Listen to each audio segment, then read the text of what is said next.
Group 1 mains లో అక్రమాలు జరిగాయని పిటిషన్లు దాఖలు కాగా హైకోర్టు విచారణ చేపడుతుంది. పిటిషనర్ల అభ్యంతరాలపై Telangana public service commission counter దాఖలు చేసింది. హైకోర్టులో టీజీపీఎస్సీ వాదనలు వినిపించనుంది.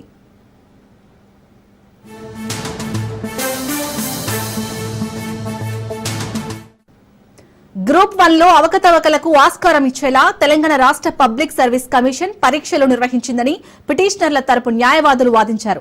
అనుకున్న వారు ఎంపికయ్యేలా నిబంధనలకు విరుద్ధంగా చర్యలు తీసుకుంటుందన్నారు.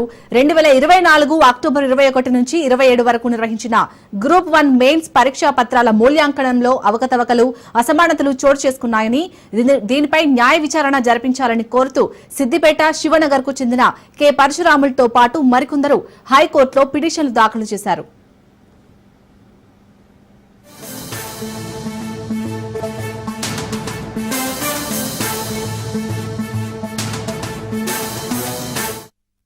ఈ పిటిషన్లపై జస్టిస్ నామవరపు రాజేశ్వరరావు విచారణ కొనసాగించారు.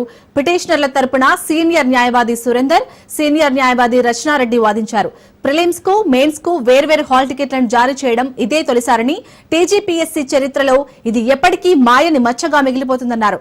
ఎంపిక చేసిన వారు సెలెక్ట్ అయ్యేలా చూసే చర్యలు ఇక్కడి నుంచే షురూ అయ్యాయన్నారు. అనంతరం ప్రతివాదుల తరపు సీనియర్ న్యాయవాది నిరంజన్ రెడ్డి ఇవాళ వాదనలు వినిపించనున్నారు.